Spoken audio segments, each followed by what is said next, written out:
Future సిటీపై Telangana సర్కార్ కసరత్తు ముమ్మరం చేసింది. ప్రత్యేకంగా ఫ్యూచర్ సిటీ డెవలప్మెంట్ అథారిటీ ఎఫ్సీడీఏను ఏర్పాటు చేసింది.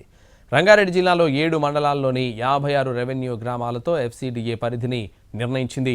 దీనికి సంబంధించి ఉత్తర్వులు జారీ చేసింది తెలంగాణ ప్రభుత్వం. ఓఆర్ఆర్ వెలుపల ఉన్న ప్రాంతాలు శ్రీశైలం నేషనల్ హైవే, నాగార్జున సాగర్ రోడ్డుకు మధ్య ఉన్న ప్రాంతాలను ఫ్యూచర్ సిటీ పరిధిలోకి తీసుకొచ్చింది.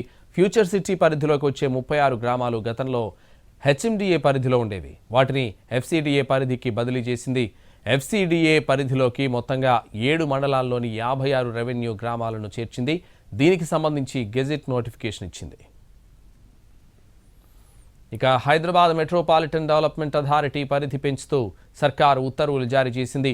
రీజనల్ రింగ్ రోడ్డు వరకు హెచ్ఎండిఏను విస్తరించింది. దీంతో హెచ్ఎండిఏ పరిధి 10,472.72 కిలోమీటర్ల మేర పెరిగింది. ఫలితంగా హెచ్ఎండిఏ పరిధిలోకి మహబూబ్ నగర్, నాగర్ కర్నూల్, వికారాబాద్, నల్గొండ జిల్లాల్లోని 16 మండలాలు విలీనం కానున్నాయి. దీంతో హెచ్ఎండిఏ పరిధిలోకి కొత్తగా 3,000 చదరపు కిలోమీటర్ల భూభాగం చేరనుంది. కొత్తగా చేర్చిన 16 మండలాలతో కలిపి హైదరాబాద్ మహానగరాభివృద్ధి సంస్థ హెచ్ఎండిఏ పరిధిలో 11 జిల్లాలు, 104 మండలాలు, 1350 గ్రామాలు ఉన్నాయి.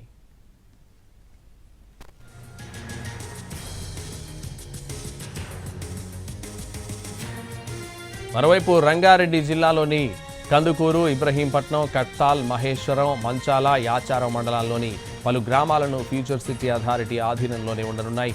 ఇక నుంచి ఈ గ్రామాల్లో ఫ్యూచర్ సిటీ అభివృద్ధిలో భాగంగా అభివృద్ధి పనులకు శ్రీకారం చుట్టనున్నాయి. త్వరలో ఫ్యూచర్ సిటీ అథారిటీకి ప్రత్యేక అధికారిని నియమించడంతో పాటు సిబ్బందిని కూడా కేటాయించనుంది. కందుకూరు మండలంలోని గుమ్మడివెల్లి లేదా మీర్ఖాన్పేటలో అథారిటీ కార్యాలయాన్ని ఏర్పాటు చేసేందుకు ఏర్పాట్లు చేస్తోంది.